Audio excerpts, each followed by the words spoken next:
शिवाय नमस्तुभ्यम भक्तजनों, लेके आई हूँ आज मैं तीज त्यौहार का यह स्पेशल वीडियो जिसे मैंने अपनी आवाज़ में बनाया है। नहीं तो अधिकतर मैं पंडित प्रदीप जी मिश्रा द्वारा बताए गए उपायों को लेके आती हूँ ताकि आप उनके उपाय को अपनाकर ज़िंदगी में सुख और शांति का अनुभूति कर सकें। तो आज ये जो तीज का वीडियो है ये भी पंडित प्रदीप जी मिश्रा के द्वारा ही बताया गया है।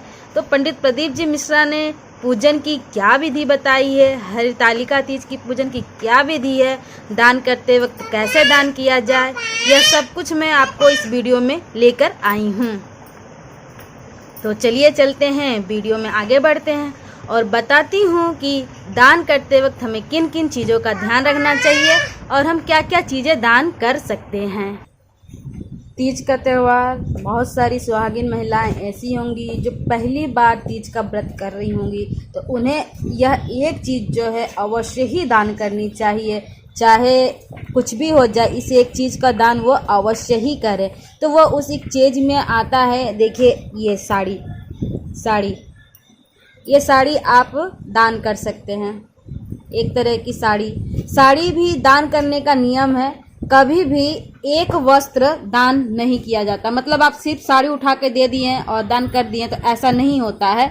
आपको साड़ी के साथ जैसे ब्लाउज पीस आप कहोगे कि लगा ही आता है, तो उस ब्लाउज पीस को भी पंडित प्रदीप जी मिश्रा ने कहा है, मैंने ये वीडियो भी डाल रखी है और लिंक डिस्क्रिप्शन में डाल दूंगी, कि साड़ी केवल अकेले नहीं देते हैं। अगर ब्लाउज पीस लगा हुआ है तो ब्लाउज पीस को काट के उसके साथ रख देते हैं। और साथ ही क्या कर सकते हैं, आप पूरा सेट दीजिए, जैसे साड़ी के साथ ब्लाउज हो गया, इसके साथ पेटीकोट भी लगाइए। ये देखिए मैं पेटीकोट दिखा रही हूँ आपको। ये देखिए मैंने पेटीकोट खरीद रखा है इस साड़ी के लिए। पूरी तरीके से मैचिंग तो नहीं हुआ है, पर मैंने पेटीकोट भी खरीद रखा है।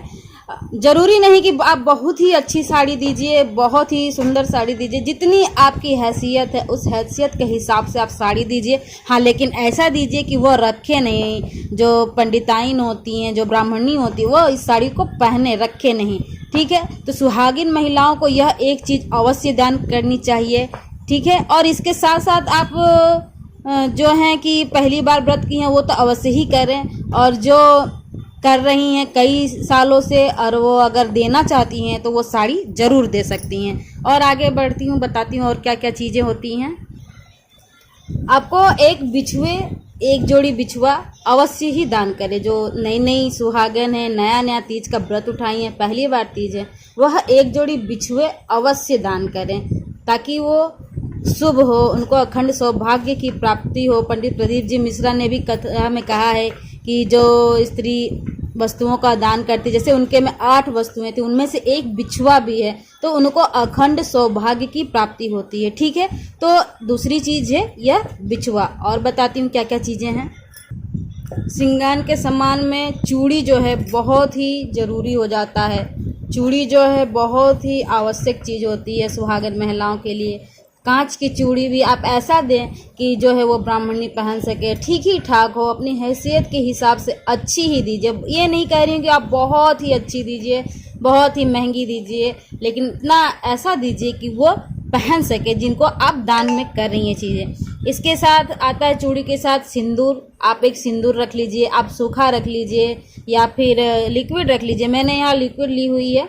तो सिंदूर तो बहुत ही ज़रूरी है। बहुत सारी महिलाएं चूड़ी, बिंदी, सिंदूर, नेल पॉलिश ऐसी चीज़ें तो दान करती ही हैं। तो देखिए ये मैंने चूड़ी रखा, सिंदूर रखा, ये बिंदी रही, एक पैकेट बिंदी। ये सुहाग की तो बहुत ही आवश्यक चीज़ें हैं, इनको तो भूलना बिल्कुल भी नहीं चाहिए। और एक नेल पॉलिश रख ली। लगे हाथ ये लिपस्टिक, एक मैंने लिपस्टिक भी खरीद रखी है। तो आपकी जो इच्छा हो, जैसी इच्छा हो वैसी लिपस्टिक दीजिए ताकि वो लगा सके, उसको फेंक ना दे। ये देखिए एक पाउडर का डब्बा मैंने रख लिया है। बहुत महंगा नहीं तो बहुत ख़राब भी नहीं, बहुत ज़्यादा ब्रांडेड भी नहीं, लेकिन इतना तो दीजिए कि जो है वो लगा सके। मैं नहीं कह रही कि आप लैक्मे का दीजिए, एलेटिन का दीजिए, हाँ, लेकिन ऐसा दीजिए जो हम रोज़मर्रा की चीज़ों यूज कर सकते हैं, उनको हम फेंके नहीं, जाए तो वो यूज हो सके। तो मैंने यहाँ पॉन्ड्स का पाउडर एक रख लिया है। हाँ, और ये कंघी भी बहुत इंपॉर्टेंट चीज़ होती है। तो तीज के व्रत में जो माताएं बहनें करती हैं उन्हें पता होगा कि कंघी भी दान की चीज़ों में एक बहुत ही ज़रूरी चीज़ होती है। ठीक है, तो ये मैंने कंघी रख लिया है। एक बात मैं आपको बता दूं, अगर आप ये साड़ी जो है आप किसी ब्राह्मणी को नहीं दान करना चाहती हैं तो आप ये अपनी ननद बहन के लिए भी रख लीजिए। जब वो आए तो आप उन्हें दान कर दीजिए। अब कुछ लोग होते हैं जो साड़ी नहीं दान करना चाहते हैं तो ब्लाउज पीस भी दान कर सकते हैं। तो एक ब्लाउज पीस रख लीजिए, लेकिन ब्लाउज पीस को कभी भी अकेला कपड़ा दान में नहीं करते हैं। पंडित प्रदीप जी मिश्रा कहते हैं कि कपड़ा हमेशा पूर्ण दीजिए, ताकि कोई पहने तो कहे हाँ ये पूरा कपड़ा मिला है।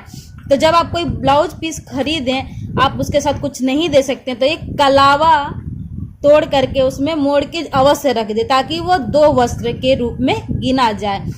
ऐसा पंडित प्रदीप जी मिश्रा ने अपनी कथा में कहा है, तभी मैं आपको बता रही हूँ। नहीं, वीडियो डालने वाले तो बहुत सारे लोग हैं, बहुत सारे लोगों ने डाल रखा है कि आप ब्लाउज पीस भी दे सकते हैं। तो ऐसे सिंगल नहीं देना है। उन्होंने हमेशा कहा आप ब्राह्मण को दीजिए वस्त्रदान या ब्राह्मणी को दीजिए तो पुण्य दीजिए। ये नहीं कि कुर्ता किसी और को दे दिया, धोती किसी और को दे दिया, टोपी कहीं दे दी, गमछा कहीं दे दिया, ऐसा नहीं करना है।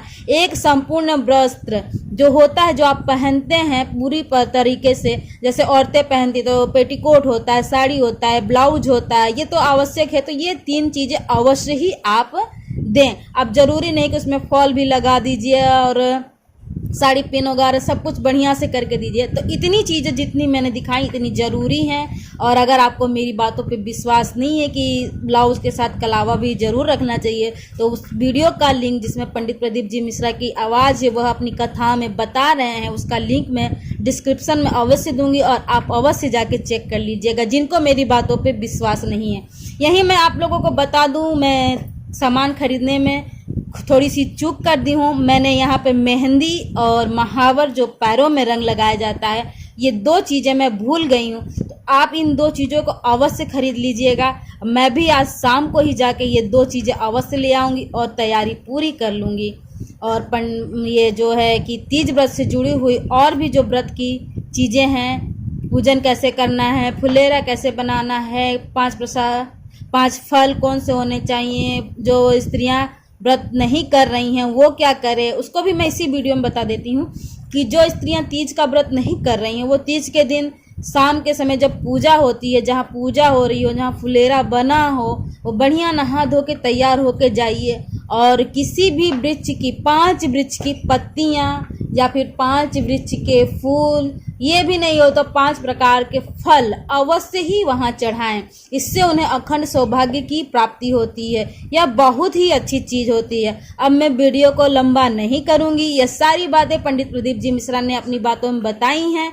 मैंने एक बार फिर से इस वीडियो को अपनी आवाज़ में आपको चीज़ें सामान दिखाते हुए अच्छे से समझाने की कोशिश की है। अगर आपको हमारी वीडियो अच्छी लगी हो या फिर हमारा वीडियो बनाने का तरीका अच्छा लगा हो तो लाइक अवश्य करें, कमेंट अवश्य करें और चैनल पर नए हैं तो सब्सक्राइब करके बेल आइकन अवश्य दबा लें, ताकि हमारा हर वीडियो आप तक सबसे पहले पहुंचे। और अपनी राय कमेंट में अवश्य देते रहिएगा। आपके कमेंट का मुझे हमेशा इंतजार रहता है। तो श्री शिवाय नमस्तुभ्यं भक्तजनों, मिलते हैं नए वीडियो में, तब तक के लिए धन्यवाद।